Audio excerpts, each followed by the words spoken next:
I think any reasonable person can conclude that the redemption of the world, if it's to be achieved, can only be achieved through magic.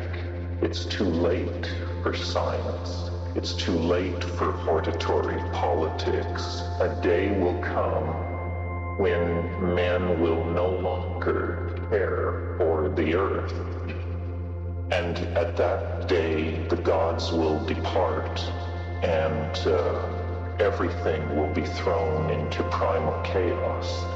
It's when you reach the 1st and 2nd centuries after Christ that you reach a world whose psychology was very much like the psychology of our own time. It was a psychology of despair and exhaustion. And so everything just dissolved into competing schools of philosophical speculation. And a profound pessimism spread through the Hellenistic world. And our cultural crisis is much greater. It is global, it is total, it involves every man, woman, and child on this planet. Every bug, bird, and tree is caught up in the cultural crisis that we have engendered.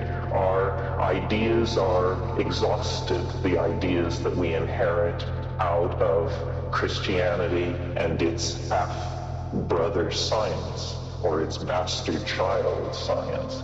We have exhausted the world of three-dimensional space. We are polluting it, we are overpopulating it, we are using it up. Somehow the redemption of the human enterprise lies in the dimension of the imagination.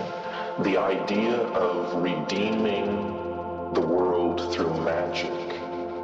And how is this to be done? The goal is by a process which we can call yogic, or alchemical, or meditative, or moral/ethical. The light must be gathered and concentrated in the body and then somehow released and redeemed, because it's in trying to think that way that you begin to dissolve the categories of the Cartesian trap. Imagine for a moment an object, a material, which can literally do anything. It can move across categorical boundaries with no difficulty whatsoever.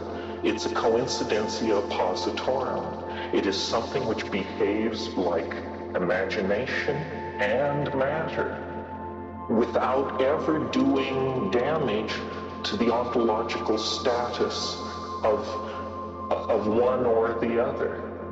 Because we expect things to stay still and be what they are and undergo the growth and degradation that is inimical to them.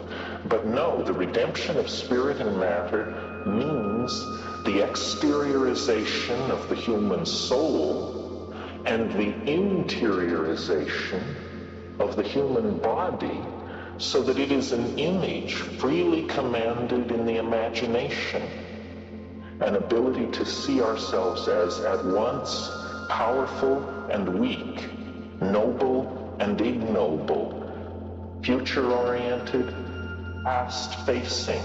We each need to become Janus-faced and to incorporate into ourselves the banished contradictions of being that so haunt the enterprise of science.